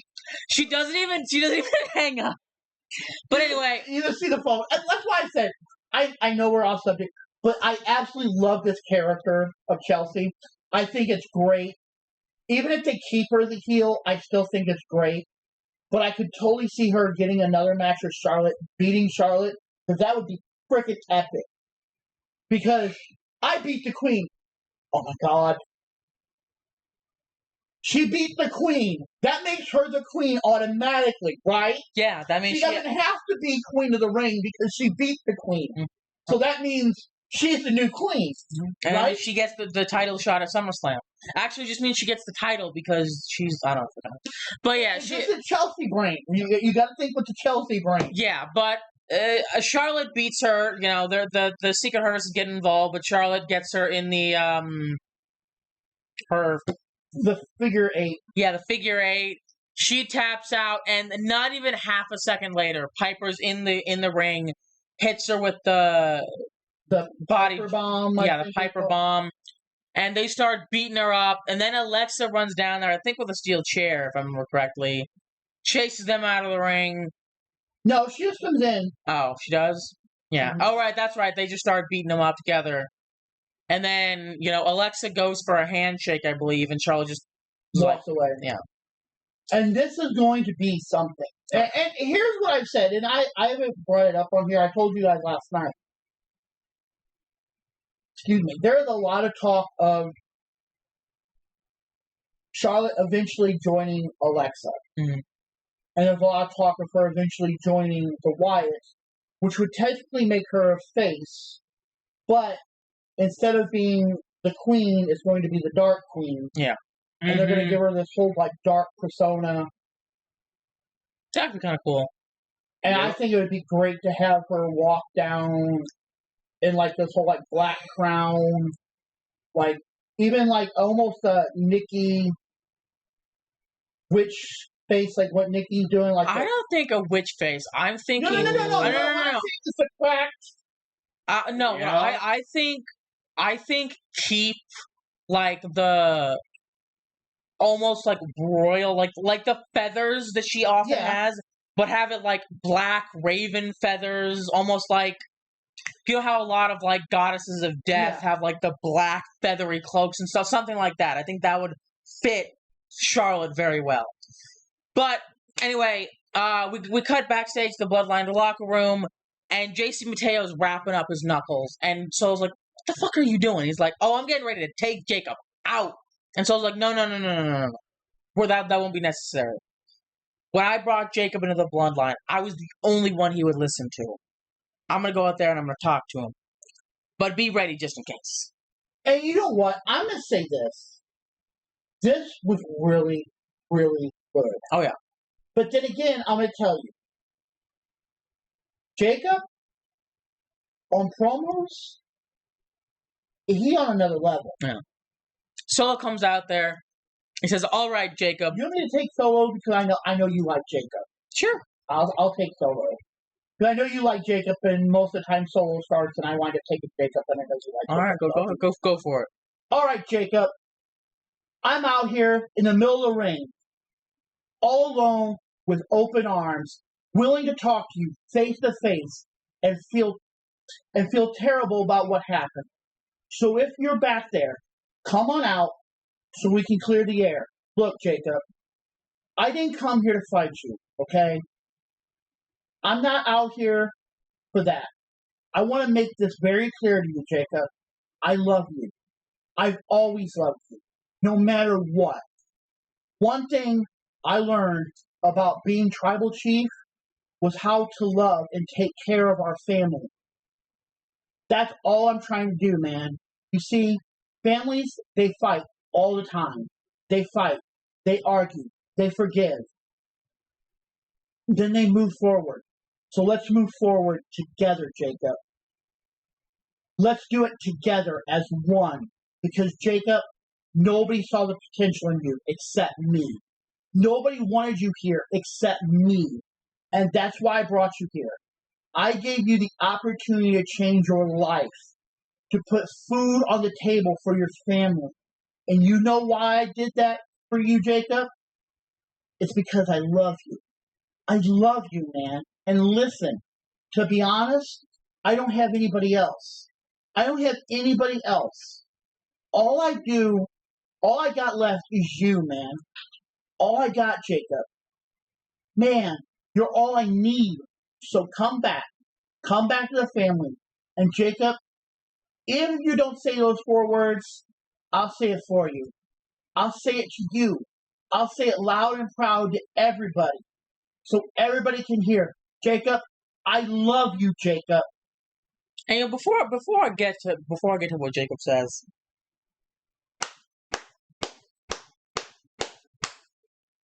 you might not like Solo Sikoa, but he is great at twisting every little thing.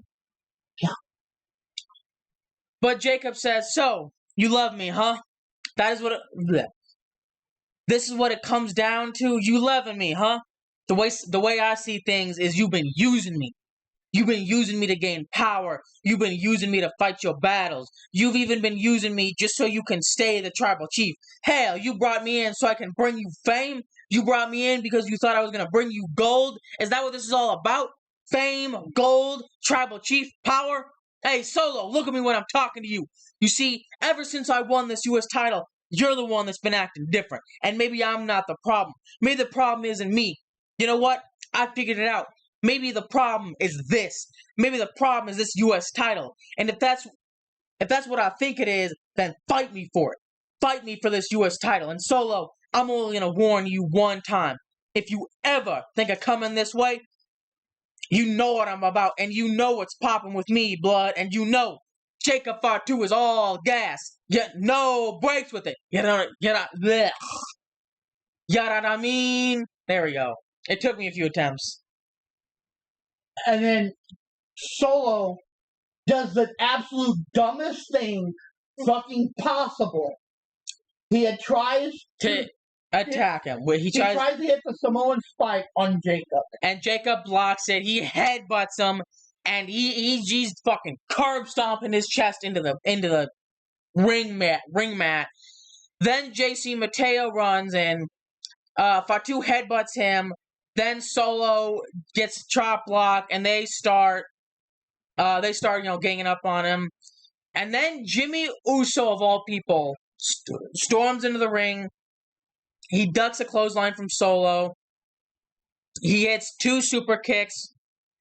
But, Mateo, a big-ass motherfucker, he hits him with an inside-out lariat, and then transitions to a ground and pound, and Solo's talking smack to him.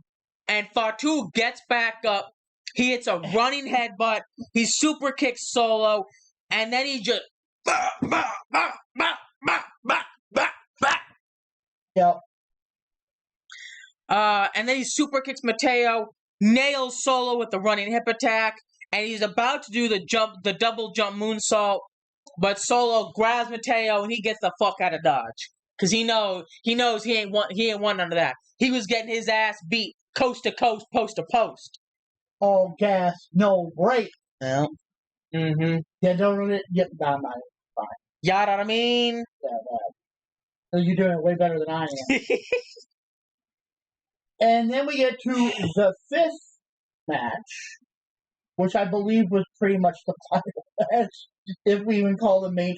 This should have been the main event, because at least it was better than the main event we got. LA Knight versus Bronson Reed with Paul Heyman and Braun Breaker. And once again, I feel the need to reiterate this. The fact that the other two even need to be out there is doing Bronson Reed a disservice.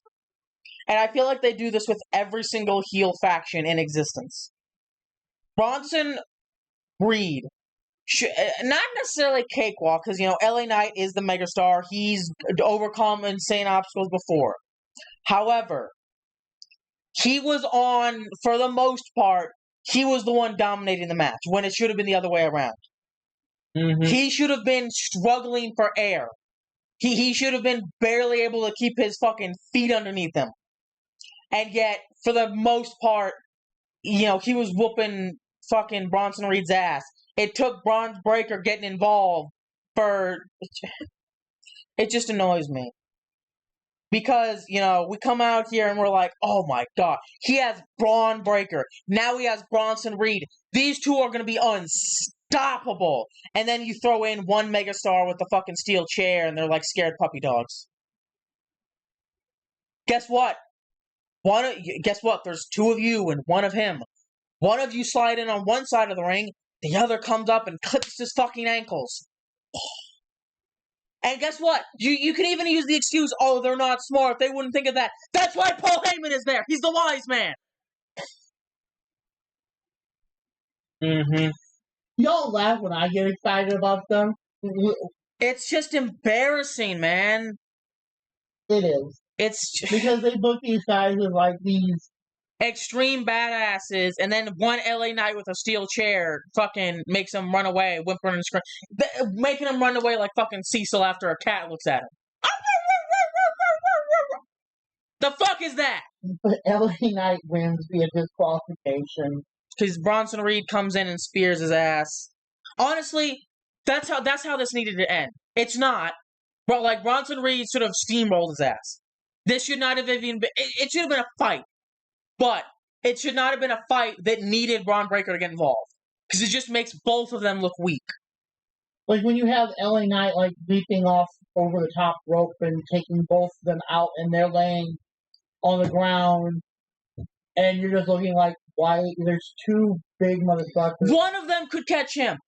I know sure as fuck Bronson Reed could catch him off the top rope and fucking slam him back first into that steel ring apron, and yet, no. LA Knight takes them both out. And I'm like, what? I mean, we watched Jason Mateo literally pick him out of the air. Yes. And for some reason, Braun, just, why? It's just embarrassing, man. It's terrible. And then we get to the dog shit, horrible white trash, trailer park garbage, whatever you want to call it. Sixth match, if you want to call it a match, because I don't think it was a match. It wound up being 99.9 shit show. Yep. John Cena. I'm gonna be honest though, you know, for like the vast majority of this match, John Cena was getting his ass whooped. Ron Killings was not there to play. He was there to kill him. I understand that, but no, I agree. It was the way it ended was shit. But up until that point, I was excited. I was excited to see Ron Killings go in there and whoop his ass because that's exactly what he said he was going to do. That's exactly what he was doing. He was in there. He was beating his ass like he owed him money. He was the bully in the yard. Yeah, it was personal. Yeah, of course. That was some generational beef. They great grandfathers fought in like the fucking, what was it? The back when what's his fucking name? Damn it. And this was really weird to me how this ended though. And I understand it, but yet it just seemed to really like a bitch move, yes. Well, no. Okay. Here's where I struggle with it. One, R-Truth, Ron Kelly, whatever you choose to call him, is in the ring. Because they still technically call him R-Truth, but yet they call him, yeah. Yeah, it's. I don't even think WWE knows what to call him right now. I don't know if Ron Kelly or R-Truth knows what to call him right now. But anyway, John Cena like rolls out of the ring and is like, I'm done. Yeah, and he grabs the title and starts walking up the apron. Then Ron goes down there and he starts hitting him with, he just boom, boom, boom. And then Cena's like, bitch! And hits him with the. And this is where it confused me. Because I know it was the right call. But I've seen so many times with things like that, the referee just kind of let it go because it needed to be. I think this needed to be. But yeah, the match ends there. Yeah, the match technically. Like this was. Here's the thing. This wasn't even the main event. This was the warm up to the main event, and the main event we got was shit. Because then CM Punk comes out, and John Cena rolls back into the ring, and you know, obviously he's you know, you might not like him, but he played it smart because he immediately gets to jump on Punk as he rolls into the ring and just starts fucking curb stomping his skull into the pavement. Then he gets in the ground and pound, starts beating his ass. He lines up, hits him with the title, goes out, gets a Slim Jim table, Mm-hmm. Sets it up in the ring, hits him with the title one more time, hits him with an AA through the Slim Jim table. And this is where it gets really, really, really, really, really bad. Because John Cena grabs the mic, and we get this. Punk, as you lay there in your most uncomfortable position, somebody is afraid of what I'm going to say. And you lay there and you're most uncomfortable. I hope you can listen. I hope you can digest, because before I leave here in 6 months with that WWE Championship, I gotta get a lot of stuff off my chest. First things first, I don't hate you. I don't even dislike you. I like you. I like you more than anyone you shared a locker room with before. I hate this idea that you're best in the world. You're not. I'm the greatest of all time. You're better than me in one thing. You're the best bullshitter in the world. Oh no, kiddos! John Cena just dropped a curse word, so that means the show is completely off the rails. Hey, STU, shoot this. And then the cameraman comes up and he's like, You shoot this at one cameraman. he's like, hey, I'm breaking the fourth wall. Like, it was really weird. And he says, the truth is, Punk, I'm jealous of you. I'm jealous that you have conned these people into believing the myth that you're the best in the world. Oh, they chant for you. Hell, when you come out, they sing to you. And they don't believe a goddamn word you say. Because you change your values as much as I change my t-shirts. You're just a loudmouth opportunist who will step on the necks of people who actually work hard if it gets you ahead. Where's the other camera? Hey, Claudia Cascanoli. I don't think that's right, but I'm going to pretend it is. Hey, Nick Nemeth. Hey, Matt Cardona. How are you guys doing? I don't know what... TNA. Yeah, I don't know what that was about, though. They're forbidden. Don't talk about other wrestling groups. I don't know. How are you guys doing? Yeah, we're still on, baby. He's heating up. He's on fire, and there's nobody back there that's going to cut my mic to save your ass, because I'm your only friend. Remember who gave you the stage for your pipe bomb, pal? And what have you done with it since? You just regurgitate the same 5 microphone moves of doom. Your promo potato salad, pal. Hey, you're no longer the voice of the voiceless. You're a frickin' millionaire despite yourself. You're not Punk, you're a capitalist, and you're not against TKO, dude. You're Mr. TKO. Because they knocked your balls technically off your body. I don't know what the fuck that's supposed to mean, but...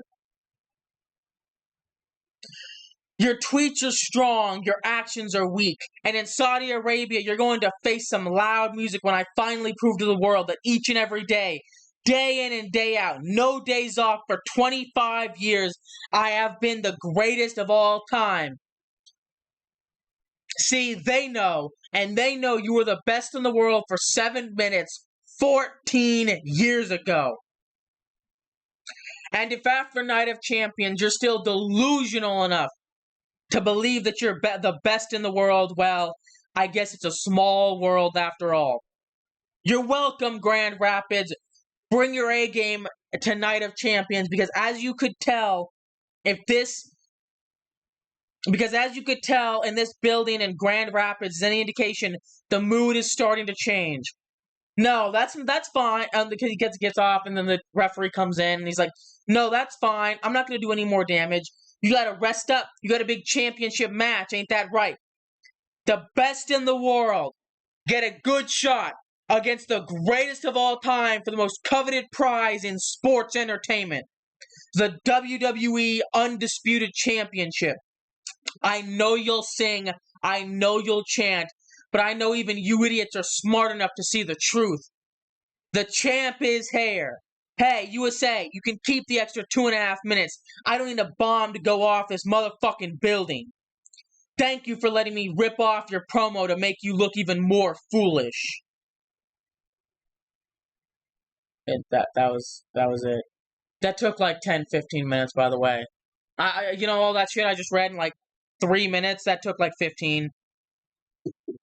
You know. So. Anyway, moving on to Discord, because that's shit. Oh god, it was terrible.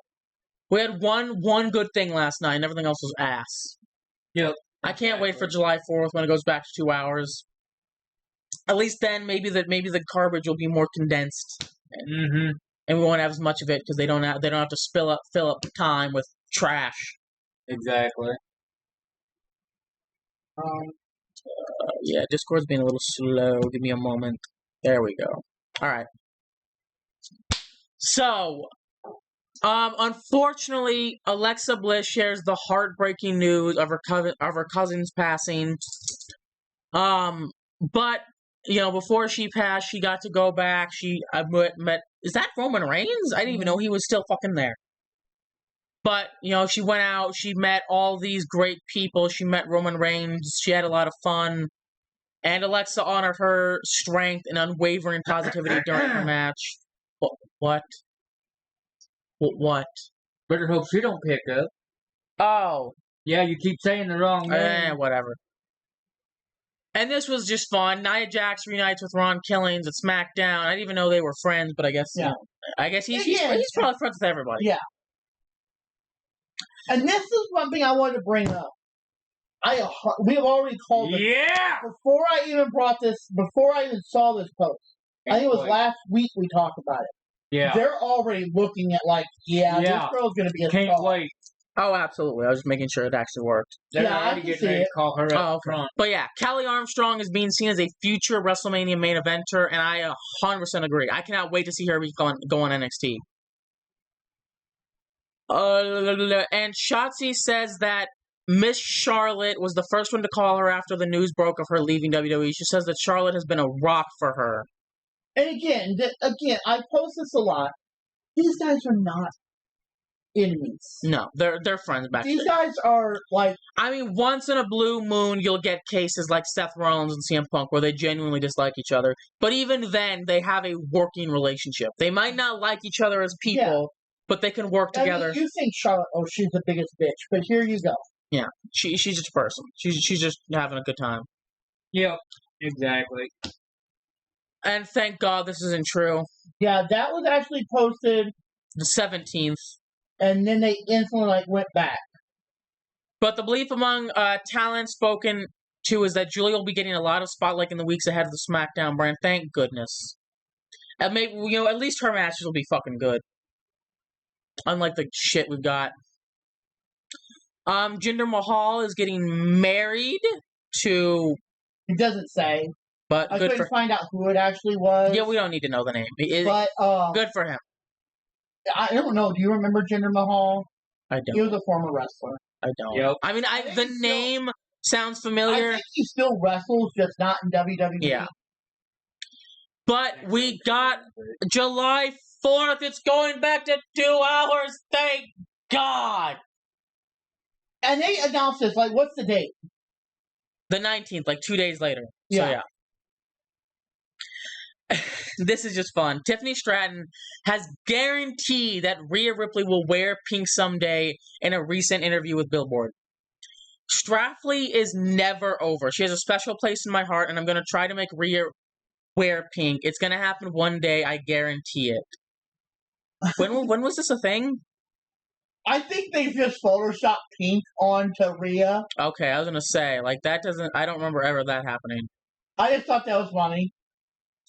Absolutely. JBL says that Ron Killings would be a great champion and the fans would buy it. I sure as fuck would.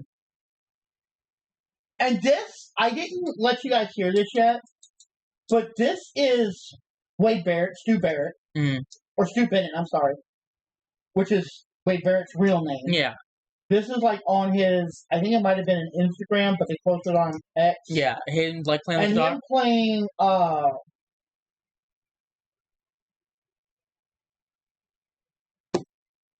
I think Sweet Child of Mine on guitar.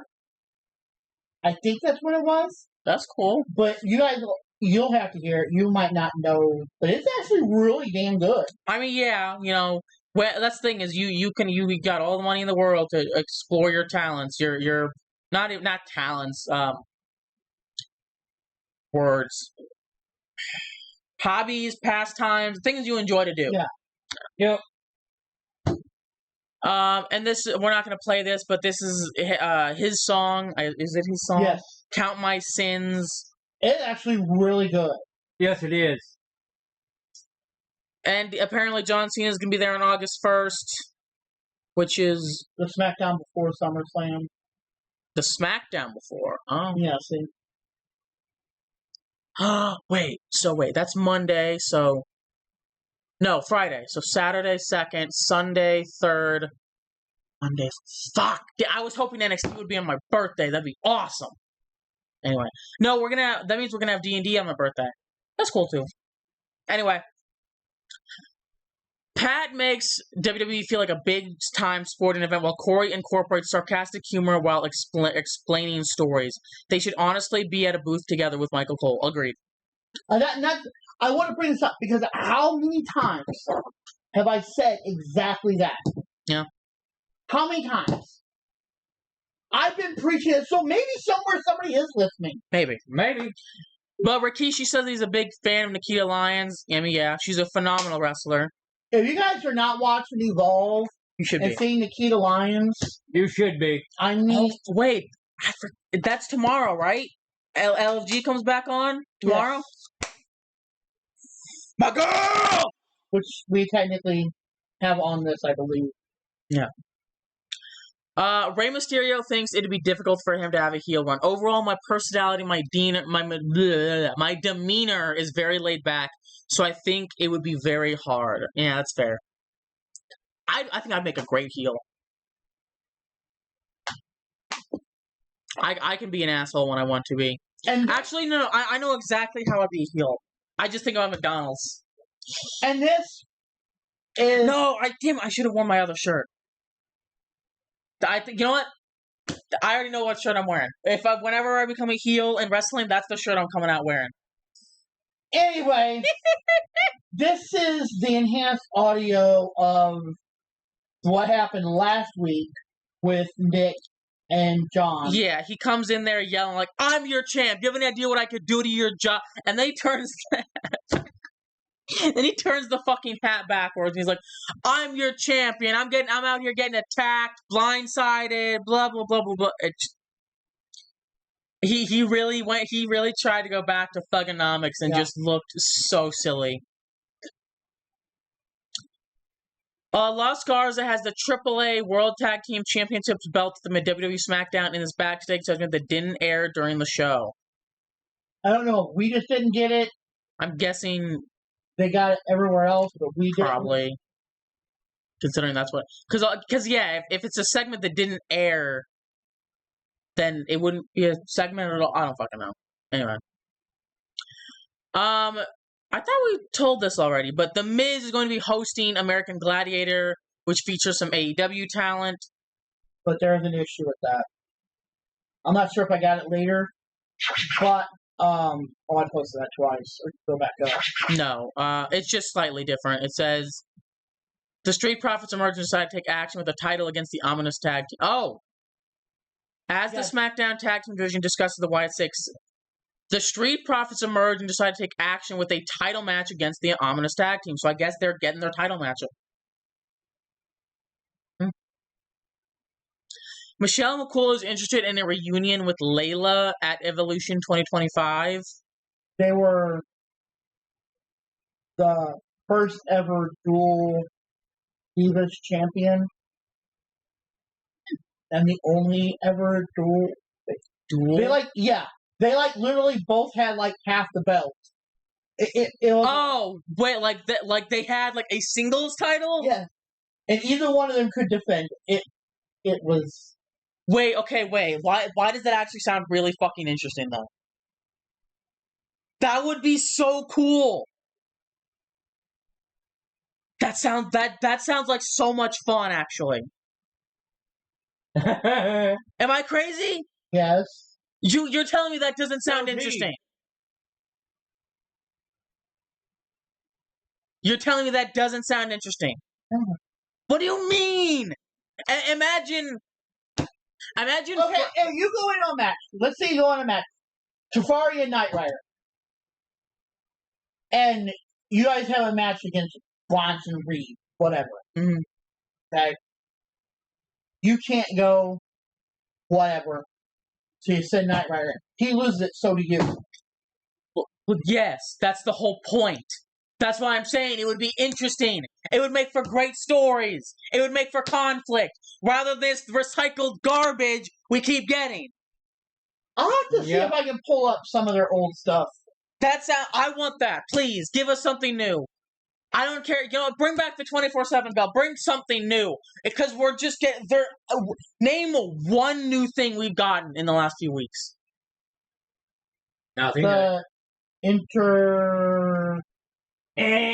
international title or whatever it is. Oh, that's TNA. That's TNA. That counts? No. I'm talking about WWE. No. Then I'm out. Exactly. I think the Charlotte and Alexa thing is kind of moving forward, but also that's not new. So yeah, we just it's like we're living in a fucking space station. We're just breathing recycled oxygen. Exactly. Julia's confident that next week she'll take the Women's United States Championship off Zelina. Yeah. Don't get me wrong. I like Zelina. Zelina needs to put up the fight of her life. Oh, I agree. And please don't give us a repeat of Jay versus Gunther. God, please. No. I want this to be a phenomenal fight. I want Zelina to go in there and pull out every stop imaginable. Yeah. And if she does manage to retain, I need to believe it. I need to believe it. Yes. Because I would not be mad if Zelina retained as long as I believe it. Rather than what we got at WrestleMania. Yeah. And this is the final thing we have for today. Michelle McCool expresses interest in wrestling at WWE Evolution. I always say I'm just a phone call away. I've actually been in the ring a little bit, feeling pretty good. If they ask, I'll be there. In fact, I would love a Lay Cool reunion. I need to pull it up to get the rest. That's what they call themselves, Lay Cool. It's not a bad tag team name, honestly. There's worse. The Great Hands. I don't even want to know. Great Hands! I don't even know where it came from. In fact, I would love a Lay Cool reunion. I think Layla's finally kind of getting back in the scene, but look, I'm always down to fight. I'm always ready. I have not been called, but I would love to do anything that they asked me to do. Fair enough. But that is it, unless either of you dipshits have anything to add. Nope. What if I do? Then add it right now. Just cutie. To the cutie. Okay. I do have one thing. WWE. I know you're not listening. I know you'll never see this until maybe like 10 years down the road. Wait. They might have been listening with the whole Corey thing though. Maybe. I've been preaching that. Maybe a little bit. But look, if you do see this, please, I'm begging you. Just give us something. I don't even care what it is. It could be the most random fuck-off bullshit ever. It could be the 24/7 belt back. It could be a completely new... The hardcore title. Yeah, I don't care. No. I want new. In fact, don't bring back the 24/7 belt. Bring something new. I just want something new. I'm tired of living in a space station, breathing recycled oxygen. Wait. Hold on. You just reminded me. Saying you don't want to live in the WWE version of Mystery Science Theater 3000? You don't know that, right? I don't know. It is used to be like I wouldn't say a TV show, but it was kind of like a show. Mm-hmm. And kind of like what Spenguli is.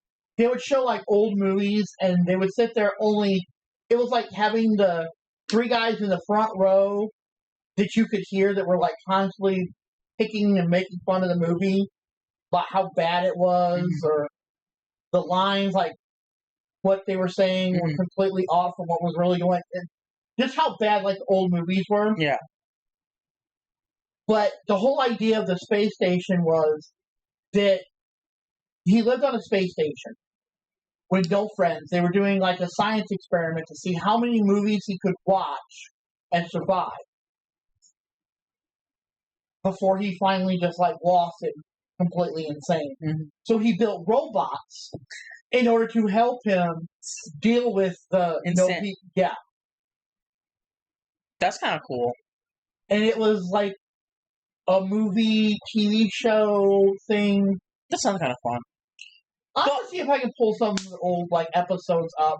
Most of them are like in black and white movies. They had some colorized ones, but they did like a couple Gameras, which if you know what Gamera is, Yeah, part of the Godzilla's. No, Oh wait, no, isn't that the turtle? that's the turtle. Yeah.